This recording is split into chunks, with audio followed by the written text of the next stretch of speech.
ဒီနေ့မှာတော့2026ဇွန်လ28ရက်နေ့မှ2026ဇူလိုင်လ4ရက်နေ့အထိတပတ်စာဟော့စတယ်များကိုဟောကြားပေးသွားမှာပဲဖြစ်ပါတယ်ရှင်။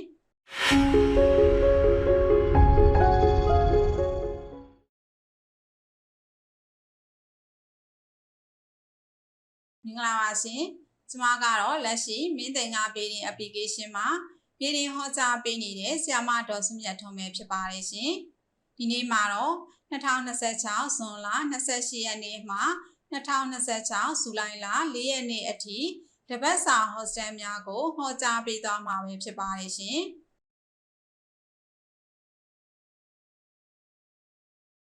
တနင်္ဂနွေသားသမီးများအတွက်တပတ်စာဟော့စတယ်တနင်္ဂနွေသားသမီးတွေကတော့ဝန်ထမ်းဖြစ်ပါက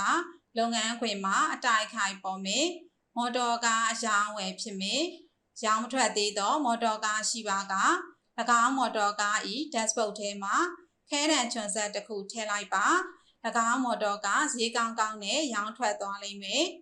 နိုင်ငံခြားတန်ယုံတရုံမှာဗီဇာတင်ထားပါကဗီဇာရမယ်ဝင်ငွေကောင်းမယ်အိမ်နီးနားမှာနာရေးပေါ်မယ်မသွားရပါအဖိုးတန်အဝိထည်သင်များဝင်မယ်လျှက်စစ်နဲ့ပတ်သက်သောပစ္စည်းများဝင်မယ်နေအိမ်ကိုရေမွေးပလင်ရောက်ပါကကံကောင်းမယ်4အစ9အစုံထီထိုးပါကျမ်းမာရေးကတော့ခြေထောက်နာမယ်ပညာရေးမှာအခြေအနေသိမ့်မကောင်းပါအခြေအေးမှာလည်းချစ်သူအတွက်ပူပန်ရလိမ့်မယ်အိမ်နောက်ရေးမှာလည်းအိမ်နောက်ဘက်ဤကျမ်းမာရေးညံ့လိမ့်မယ်ကံကောင်းသောကဏ္ဍများမှာ4 5ခွန်ကဏ္ဍများဖြစ်ပါတယ်ရရအနေနဲ့ကတော့တနင်္ဂနွေနေ့မှာတကိုးကြီးဖျားတနင်္ဂနွေတောင်းမှာမြေစာကိုညွန်တပြေကိုညွန်ဂန့်ကော်ကိုညွန်ကတ်လူလိုက်ပါရှင်တနင်္ဂနွေသားသမီးများအားလုံးဘေးအန္တရာယ်ပေါင်းမှကင်းဝေးပြီးလူရင်းဆန္ဒမှန်သမျှပြေဝကြပါစေလို့ဆရာမဆုမြတ်ထွန်းမှဆုမွန်ကောင်းတောင်းပေးလိုက်ပါတယ်ရှင်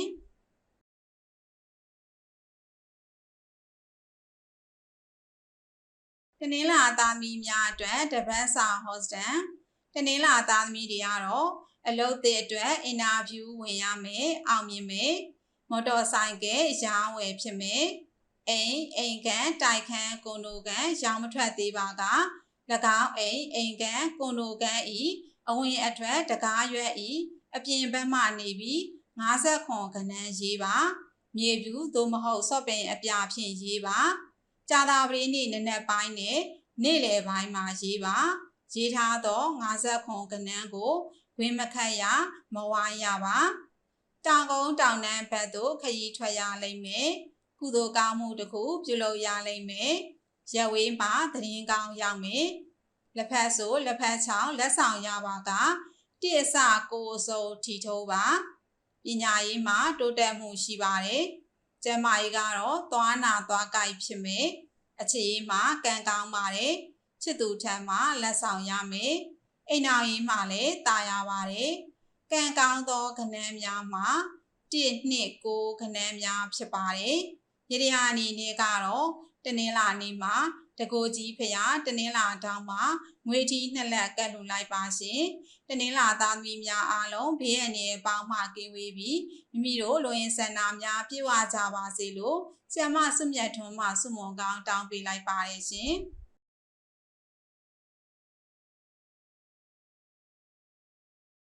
အင်္ဂါသားသမီးများအတွက်တပတ်စာဟော့စတယ်အင်္ဂါသားသမီးတွေကတော့နိုင်ငံခြားမှငွေရောက်မယ်သို့မဟုတ်နိုင်ငံခြားမှငွေဝင်မယ်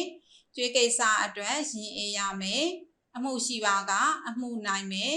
စံစပါကောက်ပဲသီးနှံအယောင်းဝယ်ကောင်းမွန်မယ်အမိဖတူကျမ်းမာရေးညံ့မယ်စက်တူရှယ်ရလုပ်ငန်းများမှာအကျိုးမြတ်များခွဲဝေရမယ်စိုက်ပျိုးရေးသုံးစက်ပစ္စည်းဝင်မယ်အနုပညာရှင်တူဖြစ်ပါကအနုပညာနဲ့ပတ်သက်သောအောင်မြင်မှုများရရှိလိမ့်မယ်တခိုးခိုးခံရမယ်တတိထားပါသို့မဟုတ်လူလိမ်ခံရမယ်တစ်သီးလက်ဆောင်ရပါက2အစ4အစုံထီထိုးပါပညာရေးမှာကံကောင်းပါတယ်နိုင်ငံခြားမှာကျောင်းဝင်ခွင့်လျှောက်ထားပါကကျောင်းဝင်ခွင့်ရမယ်ကျမ်းမာရေးကတော့ချောင်းဆိုးမယ်လဲချောင်းနာမယ်အခြေရေးမှာချစ်သူနဲ့အနေစိမ့်နေလိမ့်မယ်အိမ်နောက်ရေးမှာလည်းတာယာမှုမရှိပါ ကံကောင်းသောကဏ္ဍများမှာ2 4 8ကဏ္ဍများဖြစ်ပါတယ်။ရရအနေနဲ့ကတော့အင်္ဂါနေ့မှာနေအိမ်ဖျားကျောင်းဆောင်မှာစီထမင်း3ပွဲကတ်လှူလိုက်ပါရှင်။အင်္ဂါသားသမီးများအားလုံးဘေးအန္တရာယ်ပေါင်းမှကင်းဝေးပြီးမိမိတို့လူရင်းဆန္ဒများပြည့်ဝကြပါစေလို့ဆရာမစုမြတ်ထွန်းမှဆုမွန်ကောင်းတောင်းပေးလိုက်ပါတယ်ရှင်။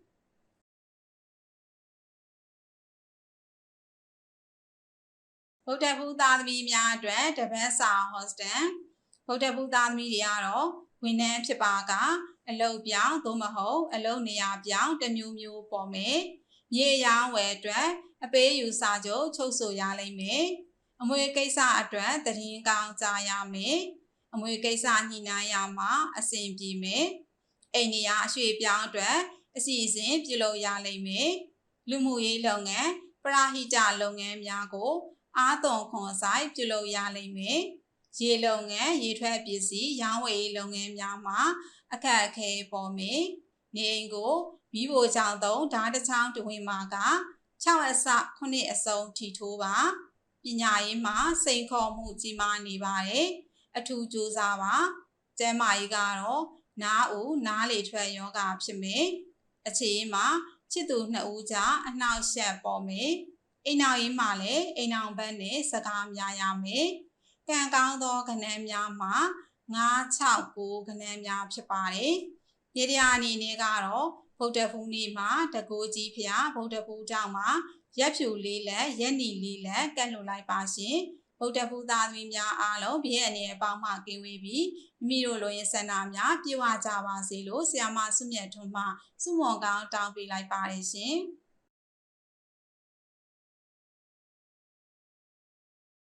ကြာသာပရိသတ်သမီးများအတွက်တပတ်စာဟောစတန်ကြာသာပရိသတ်သမီးတွေကတော့ဝန်ထမ်းဖြစ်ပါကယာရုတို့လာစာတို့တည်ကြရမယ်မော်တော်ကားအတွက်ငွေကုန်မယ်မော်တော်ဆိုင်ငယ်အတွက်တော့ကားရောက်မယ်စာပြိုရေးတော့စက်ပစ္စည်းပြတ်မယ်စက်တူရှယ်ယာလုပ်ငန်းများမှာအကျိုးမြတ်များရမယ်ရွှေလုပ်ငန်းအကျိုးပေးမယ်ရွှေဝင်မယ်အိမ်ပြင်အိမ်စာအတွက်ခွင့်ပြုမိတ်ရမယ်ရက်ဝေးရောက်နေတော့မိသားစုဝင်တဦးဦးဤတည်ငောင်းကြရမယ်မသိမပြတ်ဖြစ်နေသောမိသားစုဝင်တဦးဦးနဲ့ပြန်လည်တင့်မြတ်သွားလိမ့်မယ်နေအိမ်ကိုတစ်တာအဝေမခံရပါဝေမာကကံညံ့မယ်လက်ပြတကောင်ကိုမြင်မယ်မြင်မာက3အစာ6အစုံထီထိုးပါ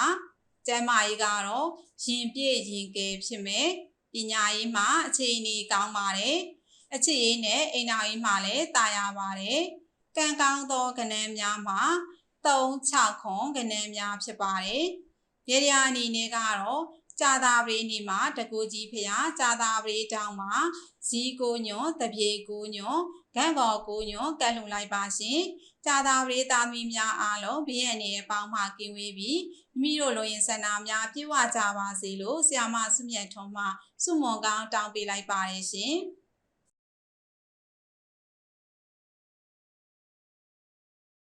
တောက်ကြသားသမီးများအတွက်တပတ်စာဟော့စတန်တောက်ကြသားသမီးတွေကတော့အလုတ်ရှာနေပါကသို့မဟုတ်အလုတ်လျှောက်ထားပါကအလုတ်ရမယ်ဝင်ငွေကောင်းသလိုထွက်ငွေလည်းကောင်းပါတယ်ဆွေမျိုးတူဤလူမှုရေးကိစ္စအမှုကိစ္စကိုကူညီရမယ်စက်ပစ္စည်းဝင်မယ်ပဲပြောင်းနှမ်းကောက်ပဲသီးနဲ့ရောင်းဝယ်ရေးကောင်းမွန်မယ်မော်တော်ကားရောင်းဝယ်ဖြစ်မယ်တင်နာပြစီးပွားရေးလုပ်ငန်းများအောင်မြင်မယ်ညှိနှိုင်းရမှာအဆင်မပြေဖြစ်နေတော့အမွေကိစ္စအတွက်သတင်းကောင်းပြန်ကြားရမယ်တောင်ကုန်းတောင်တန်းဘက်ကိုခရီးထွက်ရမယ်စာချုပ်စာတမ်းတစ်စောင်ပြုလုပ်ရလိမ့်မယ်အိမ်ဤနေအိမ်ကိုပန်းမင်ပန်းအိုးဝင်မယ်ဝင်မာက6အစာ9စုံထီထိုးပါပညာရေးမှာရလက်ကောင်းပါတယ်ကျန်းမာရေးကတော့အယိုးကြီးပေါင်းယောဂရမယ်အချစ်ရေးမှာကံကောင်းပါတယ်ချစ်သူထံမှာသတင်းကောင်းကြားရမယ်အိမ်နောက်ရေးမှာလည်းတာယာပါတယ်ကံကောင်းသောကဏ္ဍများမှာ6 8 9ကဏ္ဍများဖြစ်ပါတယ်ရေတရာအနေနဲ့ကတော့တောက်ကြနေ့မှာတကိုးကြီးဖျားတောက်ကြတောင်မှာရေသက်စေသက်ပဲလိုက်ပါရှင်တောက်ကြသားသမီးများအားလုံးဘေးအန္တရာယ်ပေါင်းမှကင်းဝေးပြီးမိမိတို့လိုရင်းဆန္ဒများပြည့်ဝကြပါစေလို့ဆရာမစုမြတ်ထွန်းမှဆုမွန်ကောင်းတောင်းပေးလိုက်ပါတယ်ရှင်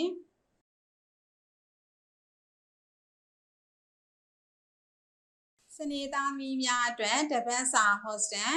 စနေသားသမီးတွေကတော့လုပ်ငန်းအသစ်လုပ်ခြင်းစိုင်သစ်ဖွင့်ခြင်းများပြုလုပ်ရမယ်အောင်မြင်မယ်ရေလုပ်ငန်းရေထွက်ပစ္စည်းရောင်းဝယ်ရေးလုပ်ငန်းများကောင်းမွန်မယ်လေယာသုံးစက်ပစ္စည်းအသစ်ဝင်မယ်ရက်ဝေးမှာငွေရောက်မယ်သို့မဟုတ်ရက်ဝေးကိုငွေပို့ရလိမ့်မယ်ဝန်ထမ်းဖြစ်ပါကအလုပ်ပြောင်းနေရာပြောင်းအတွက်ကူညီမဲ့သူပေါ်မယ်ဆွေမျိုးများနဲ့စုပေါင်းပြီးဖျားဖူးထွက်ဖို့အစီအစဉ်ပြုလုပ်ရလိမ့်မယ်အနုပညာရှင်တဦးဖြစ်ပါကအနုပညာလုပ်ငန်းတွင်သတင်းကောင်းကြားရမယ်ငွေတွေ့ခြင်းငွေကိုအိမ်မက်မှတ်ခြင်းဖြစ်ပါကနှစ်အစငါအစုံထီထိုးပါပညာရေးမှာခရီးမရောက်တော့အခြေအနေမျိုးဖြစ်နေပါတယ်ကျမ်းမာရေးကတော့လေထိုးလေအောင်ဖြစ်မယ်အခြေရေးမှာချစ်သူနဲ့အတူအလှပြုလုပ်ဖို့အစီအစဉ်ဆွဲရလိမ့်မယ်အိမ်အောင်ရှိသောငယ်ရွယ်သူစနေသမီးဖြစ်ပါကသားသမီးယရနာရမယ်ကံကောင်းသောကဏ္ဍများမှာ